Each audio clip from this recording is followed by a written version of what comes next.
Welcome back to FitGrit. Today's video is not a workout video, but today we are going to talk about the essential workout equipment to invest at home to help you make those gains and smash your fitness journey. In today's video, we are going to talk about my favorite recommended equipment that helped me work out at home for the past year and a half during the pandemic, and some staples that I'm never ever going to let go of. So without talking too much in the intro, let's get into the video, and I really hope this video helps you. Don't forget to give this video a like if you find value in this channel, and I'll ensure that you keep getting that value. Let's get into it.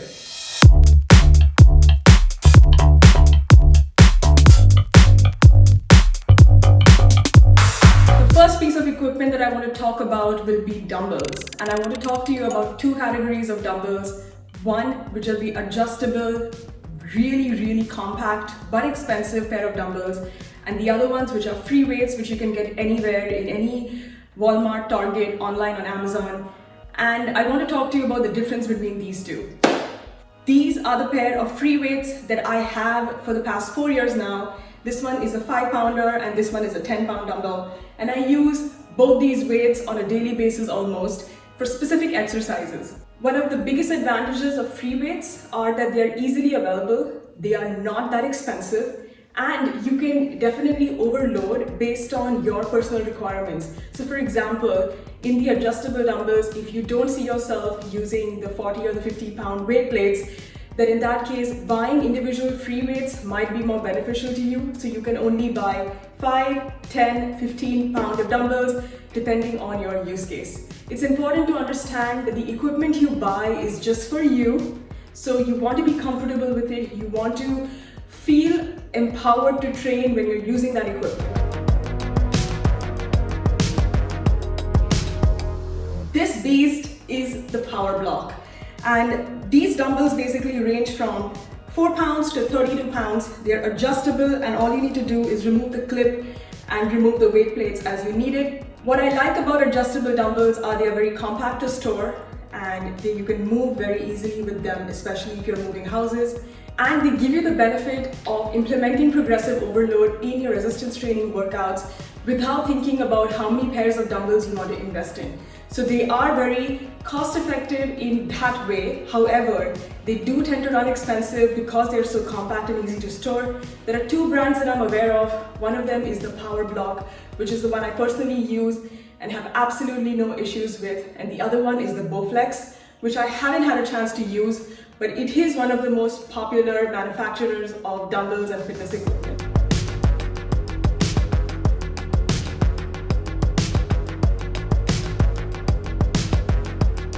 Another type of dumbbell I want to talk about is the rubber hex-shaped dumbbell right here. These are my 15 pounds, and I decided to invest in these because of their stability. So what I really like about these dumbbells, which you will also find in most gyms, is that you can hold it into a goblet squat and basically do your goblet squat, or even when you're basically doing your overhead tricep extension as such.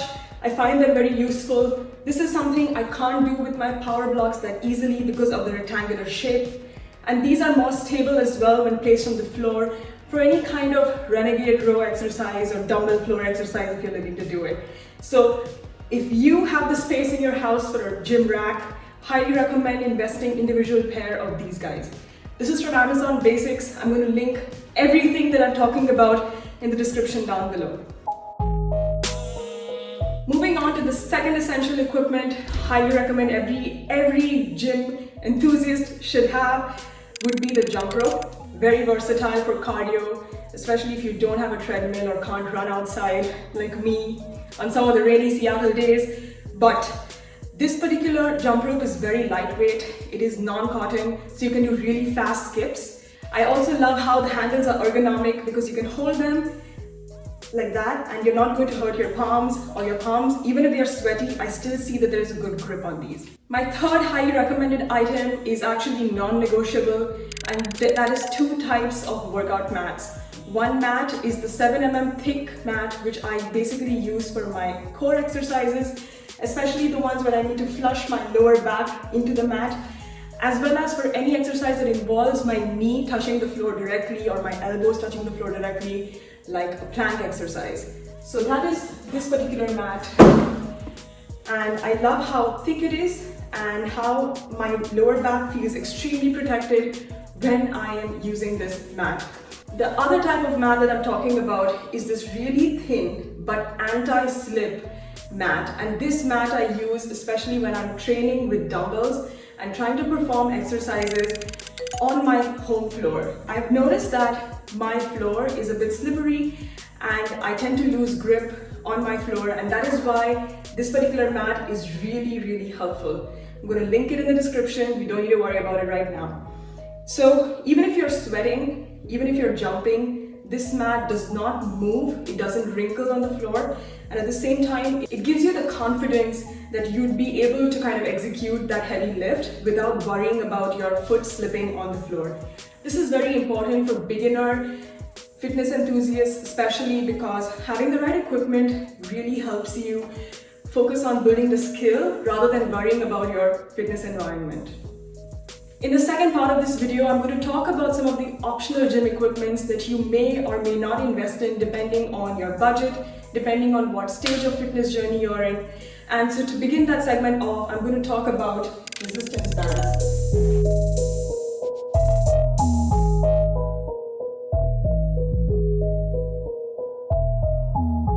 So these are the mini bands or the booty bands or the glute bands, and they are made out of latex. You get another variety of them which are out of cotton. I don't personally like the cotton bands because they don't have much give. And by give, I mean you won't be able to extend them as much as you can do with the latex bands. These bands come in 5 levels of resistance. You have the extra light, the medium, then the heavy and the extra heavy. And you will find yourself quickly graduating from the light, medium, and extra light to heavy and extra heavy very soon, especially when it comes to lower body exercises. I personally use only the heavy and extra heavy for my glute days. It really helps you activate your glutes and prepare your lower body for the lifting workout that you're going to do next. I use them heavily in all the FitGrid challenges. That being said, resistance bands are an accessory workout equipment and they are not necessarily your core. So if you are given a choice or thinking about buying dumbbells or buying resistance bands, I'd highly recommend to buy and invest in a good pair of dumbbells. My last recommended equipment, but optional equipment, would be your ankle weights.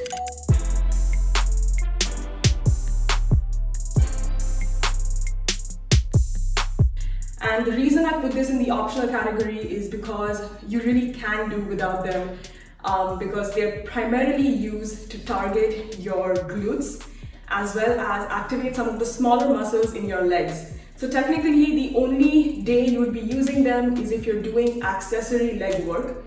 But to focus on the bigger picture, if most of your workouts involve dumbbells and you're able to execute them perfectly, I think ankle weights could be something you could avoid in your home gym. These ankle weights are the adjustable types. So you have this little sandbag right here. You have this little sandbag right here, which weighs about a pound. And you can insert these in the 6 pockets that they have here, making these expandable. So you can go up from 1 to 6 pounds on these ankle weights. Now I've noticed some workout videos where you hold the ankle weights in your hand and you're doing punches. Let me bring to you notice that you can use a light pair of dumbbells to get the same effect. An ankle weight typically just helps you bind the weight around your toe. Finally, I want to talk about an absolutely optional piece of equipment, which would be the workout bench. And the workout bench has been a very recent addition into my home gym. The reason it was so recent and not always there is because you really don't need a workout bench, even when you're working out at home. You always have the bed, you have a chair or a stool, something sturdy, and that's more than enough for you to do the exercises that require a bench. Remember that equipment that is bought needs to be maintained and also comes at a cost. So it's important to invest in only those things that truly empower you in your fitness journey and not just buy things because they're available. Really want to bring it out there that all the links down below are non-sponsored and I'm just sharing what I use on a daily basis, hoping that it will help you and help you smash the FitGrid challenges. All the equipment that I talked about here is used heavily during my workout challenges right here on the FitGrid. We have the 30-day basic beginner burn challenge, purely for beginners. Then we have the 7-day fresh start challenge, which is a no equipment challenge, but it does require your mats. Then we have the 28-day super hit challenge that uses the dumbbells and the resistance bands and the mat, followed by the 30-day I will do it challenge, followed by the 28-day beat your best challenge. And throughout these challenges, I talked to you about equipment, and I wanted to create a video that kind of consolidates all the equipment that I use in case you're looking to set up your home gym. I will see you on the mat next time, guys. Take care, and fitness is forever.